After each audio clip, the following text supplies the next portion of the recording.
musim baru, anime baru. Dan seperti biasa, kita ketemu lagi dengan konten isekai musiman di channel ini, di mana gue menilai anime isekai yang paling busuk dan paling bagus menurut gue. So, langsung aja, mari kita bahas.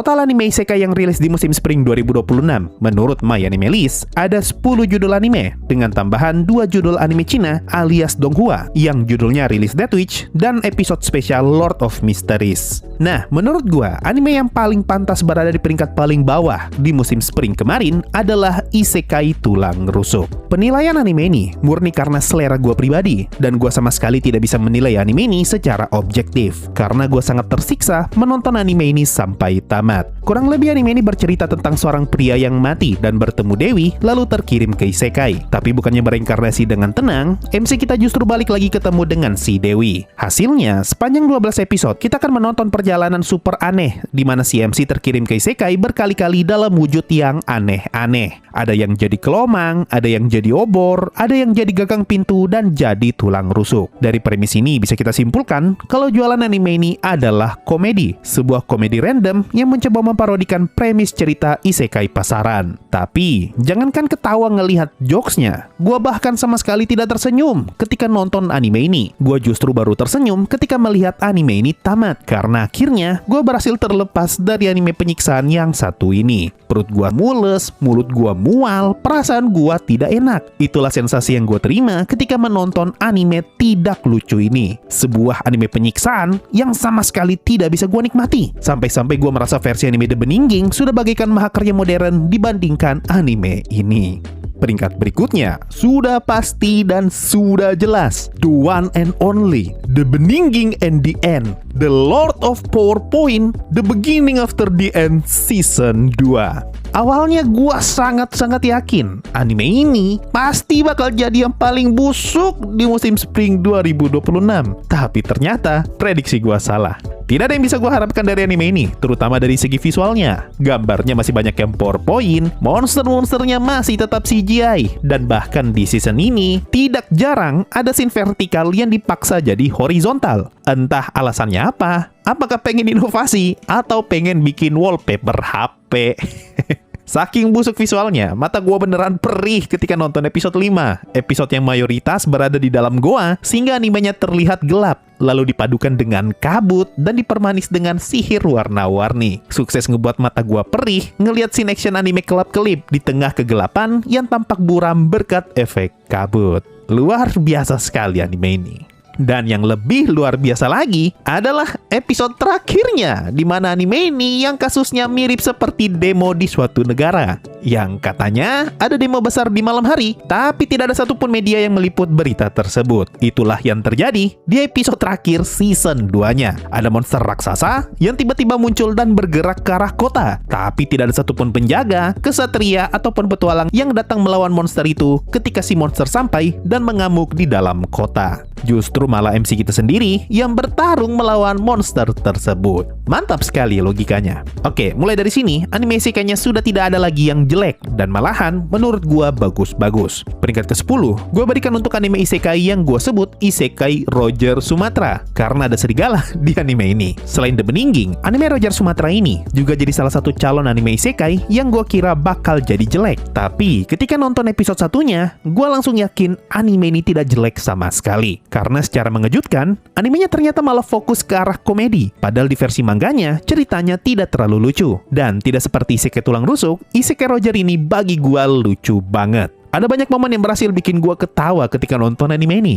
Karena gua sama sekali nggak expect bakal ada scene komedinya. Visualnya pun sama sekali tidak jelek, dan gua puas banget nonton versi animenya. Gua bahkan sampai lanjut baca manganya, karena gua penasaran dengan lanjutan ceritanya. Dan Isekai Roger ini juga jadi salah satu anime isekai yang gua tonton mingguan di musim kemarin. Naik ke peringkat 9, Vending Machine Season 3. Simpel aja, kalau kalian suka Vending Machine Season 2, terkhusus Season 2, bukan Season 1, gua yakin kalian bakal makin suka dengan Season 3-nya. Dan menurut gua, season ini adalah peak-nya Vending Machine. Ceritanya menarik banget, musiknya juga mantap, dan endingnya memuaskan. Sebuah cerita yang awalnya terasa bodoh karena premisnya yang aneh, tapi malah berkembang menjadi cerita isekai yang cukup serius semakin mendekati ending. Gua malah jadi sayang dengan anime ini dan agak tidak rela ngelihat anime ini tamat, karena kayaknya season 3 ini jadi season terakhirnya Isekai Vending Machine. Pindah ke peringkat 8, gua kasih ke anime Last Tame Season 2. Apa yang ngebuat gue suka dengan Last Tame Season 1? Karena ceritanya ngena banget ke gue. Bahkan sampai ada cerita yang berhasil ngebuat gue nangis. Tapi malasnya, Season 2 Last Tame sekarang lebih berat ke arah romance. Berhubung umurnya Pride sudah semakin dewasa, maka masuk akal kalau unsur romance di anime ini bakal semakin kental. Dan perkara ini justru ngebuat gue bingung banget selama nonton Season 2-nya. Karena sebenarnya Pride mau dipasangkan dengan siapa? Soalnya semua karakter cowok di sekitarnya Pride sepertinya punya perasaan cinta kepada dirinya. Dan yang paling menyebalkan di season ini adalah ending animenya yang ternyata masih belum selesai. Ceritanya masih belum rampung, tapi animenya sudah harus tamat. Gua tidak tahu apakah sudah ada pengumuman season 3-nya atau belum. Dan kalau ternyata belum, maka ini semakin ngebuat season 2-nya menyebalkan. Meskipun penuh dengan romance, tapi cerita season ini masih tetap menarik. Saking menariknya, gua jadi kesal sendiri karena digantungin tanpa kepastian. Intinya, Last Tame Season 2 masih tetap bagus. Meskipun menurut gua, season 1-nya masih lebih memorable. Lanjut peringkat ke-7, Honzuki Season 4 Part 1. Di musim spring kemarin, ada 3 judul anime isekai yang dapat jatah 20-an episode, yaitu Honzuki Season 4, Tensura Season 4, dan Re:Zero Season 4. Dan part 1 yang gue maksud di sini merefer ke 12 episode pertamanya. Setelah nonton 12 episode pertamanya Honzuki, gue sama sekali tidak ada masalah dengan anime ini. Awalnya, gue takut bakal muak nonton Honzuki setelah tahu spoiler mengenai masa depannya main. Tapi ternyata setelah nonton sejauh ini, gue sama sekali tidak bermasalah melihat interaksi mereka. Setidaknya untuk saat ini, ceritanya pun masih tetap menyenangkan untuk diikuti. Meskipun semenjak season 3, ceritanya Honzuki makin condong ke arah politik antar bangsawan dan juga kekeluargaan. Kalaupun ada satu hal yang bisa gue komentari, gue cuma bingung kenapa scene cliffhanger di episode 1 malah tidak disinggung sama sekali di episode 2 dan seterusnya. Seakan-akan kejadian main yang pingsan sambil diseret dalam keadaan berdarah hanya sebuah kecelakaan kecil yang tidak penting dan tidak perlu disinggung sama sekali. Dan kalaupun lanjut part 2, gua rasa pendapat gua nggak bakal berubah sama sekali untuk anime Honzuki Season 4. Next ke peringkat 6, gua kasih ke anime Tensura Season 4 Part 1. Episode pertama season ini sukses ngebuat gua heran ngelihat perubahan visualnya Tensura, dimana menurut gua Tensura Season 4 terlihat lebih cerah dan lebih terang daripada season sebelumnya. Malahan di beberapa scene, animenya malah kelihatan mengkilat. Tapi masuk episode 2 ke atas, gua sama sekali tidak punya masalah dengan visual season 4 ini. Kalau ada satu hal yang bisa diapresiasi di season ini adalah scene rapatnya yang tidak lagi sebanyak dan sepanjang di season 3. Makanya jangan heran kenapa narasi Tensura anime rapat sudah tidak lagi terdengar ketika season 4 ini tayang. Dan setelah nonton sampai episode ke-12, gue sama sekali tidak punya keluhan apapun untuk anime Tensura. Dan gue hanya bisa ngomong kalau Tensura season 4 bagus. Tidak jelek dan juga tidak bagus banget.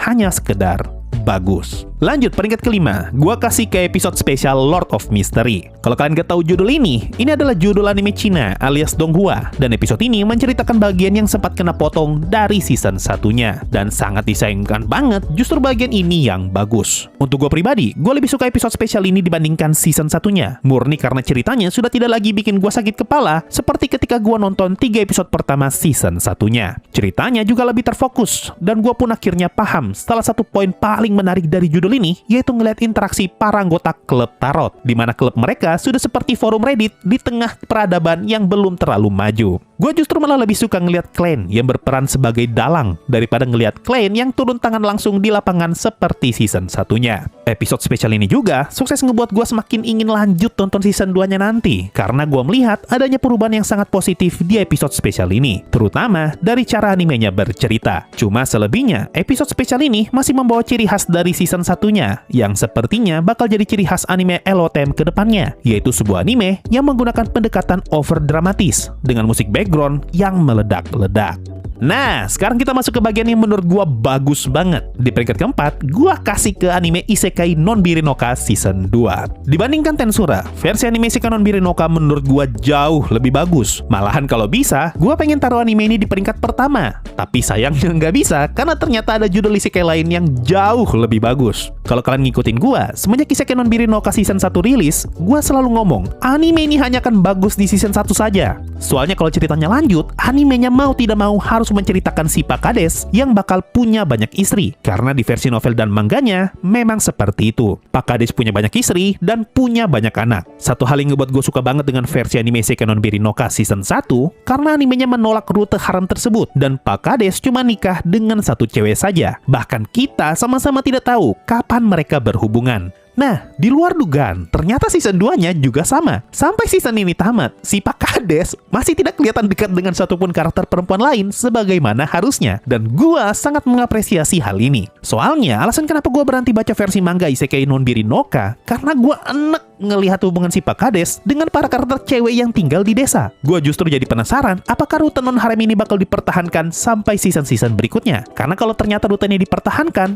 maka ini berarti semua karakter anaknya Pak Kades bakal hilang di versi anime kecuali anak dari istri pertamanya. Atau apakah studionya sudah punya rencana untuk tetap mengarah ke rute haram, namun dengan pendekatan yang lebih elegan daripada versi mangganya yang lebih barbar. Dari poin ini doang, sudah ngebuat gue suka banget dengan adaptasi Isekai non Biri no Ka season 2. Selebihnya masih sama seperti season 1, semua yang bagus di season sebelumnya masih tetap ada di season 2 juga. Semoga saja anime ini panjang umur, dan gue bisa melihat kisah hidup Pak Kades sampai benar-benar selesai. Lanjut ke peringkat ketiga, gue berikan untuk anime Jisho Akuyaku Ryojo, anime Isekai villainess terbaik yang pernah gue tonton sampai detik ini, mengalahkan Hamefura, Last Tame, dan segala jenisnya. Gue sama sekali tidak menyangka, ternyata versi animenya bagus banget. Visualnya cantik sekali, musiknya enak sekali, ceritanya memuaskan sekali, karakternya menarik sekali, dan komedinya lucu sekali. Ini adalah contoh anime Isekai Akuyaku Ryojo yang padat, tidak bertele-tele, dan ditutup dengan sempurna. Ceritanya sudah lengkap hanya dengan satu season saja. Selain Isekai Roger Sumatra, anime ini juga jadi salah satu anime Isekai yang selalu gue tonton tiap minggu. Dan juga gue selalu dengar musik endingnya karena lagunya enak banget. Tidak banyak yang bisa gue jelaskan dari anime ini. Selain ini adalah anime Isekai villainess terbaik untuk saat ini. Lanjut ke peringkat kedua. Gue sama sekali gak expect anime ini bakal ada di peringkat kedua. Yaitu gue kasih ke anime Cina yang judulnya Release Death Witch. Kalau dengar kata anime Cina, gue yakin mayoritas dari kalian pasti bakal langsung pesimis. Sama seperti gue ketika pertama kali tahu soal anime ini. Sebelumnya, gue sudah pernah baca versi manuanya. Dan menurut gue, manuanya sama sekali tidak memorable. Hanya sekedar cerita manhwa ringan yang fokus utamanya adalah ngumpulin penyihir. Makanya ketika gue tahu manhwa ini dapat adaptasi anime yang ternyata anime Cina, ditambah arah direksi animenya yang dibuat jadi lebih gelap dan serius, ngebuat gue sangat meremehkan anime ini. Karena kalau versi manuanya saja yang sudah dibuat sangat ringan, tidak mampu ngebuat gue suka dengan judul anime ini, apalagi kalau animenya dibuat jadi anime Cina dengan ton cerita yang lebih berat. Harusnya pendapat gue nggak bakal berubah jauh, tapi ternyata gue salah besar. Versi anime Release Death Witch ternyata bagus banget. Gue malah jauh lebih suka adaptasi anime Release Death Witch dibandingkan adaptasi anime LOTM yang season 1. Saking gue tenggelam dengan ceritanya, gue sampai mencari-cari di mana tombol buat lanjut ke episode berikutnya. Tanpa gue sadari, ternyata gue sudah sampai di episode terakhir. Sebagus itu dan senikmat itu pengalaman gue menonton anime ini. Seperti yang gue bilang tadi, gue jauh lebih menikmati anime ini dibandingkan LOTM season 1. Terutama dari penggunaan musiknya yang betul-betul tepat dan sesuai dengan konteks ceritanya. Sangat jauh berbeda dengan penggunaan musik di anime LOTM yang lebih seperti berisik daripada bagus. Karena animenya suka banget nge-spam musik bertensi tinggi dengan intensitas yang tinggi juga. Keputusan studionya untuk ngebuat cerita anime ini jadi jauh lebih serius dan kelam justru merupakan keputusan terbaik. Karena berkat hal ini, ceritanya pun terasa lebih berbobot dan lebih worth it untuk diseriusin. Cliffhanger tiap episodenya pun difikirkan dengan sangat matang dan berhasil ngebuat gua pengen lanjut nonton terus. Ceritanya juga ternyata bagus banget kalau dibuat serius seperti ini. Dan ada banyak banget momen yang sukses ngebuat gua merinding ketika lagi nonton. Dengan semua pertimbangan itu, gua sama sekali tidak ragu buat naruh anime Cina ini di peringkat kedua. Peringkat yang awalnya pengen gua kasih ke Jisho Akuyaku Ryojo, tapi ternyata malah tergeser berkat anime yang satu ini. Dan peringkat pertama untuk anime Spring 2026 menurut gua sudah jelas. Hanya ada satu, yaitu ReZero Season 4 Part 1. Peak. Tidak ada kata lain selain peak. Kalau Free Ren adalah anime terbaik yang pernah gue tonton sampai detik ini, ReZero Season 4 adalah season sekaligus anime isekai terbaik yang pernah gue tonton. Kalian bisa lihat sendiri di konten reaction gua yang ini. Konten ini menjadi bukti bagaimana ReZero Season 4 berhasil menjadi anime isekai terbaik yang pernah ada. Gua sama sekali tidak menyangka bakal menangis melihat episode terakhir part satunya. Padahal sebelum nonton episode itu, gua ngomong ke kalian yang nonton live agar jangan terlalu hype dengan episode terakhirnya, yang katanya sampai ngebuat voice aktornya Subaru menangis. Dan setelah nonton episode terakhir, ternyata yang menangis bukan cuma voice aktornya Subaru, tapi abang-abang brewok ini juga ikutan menangis.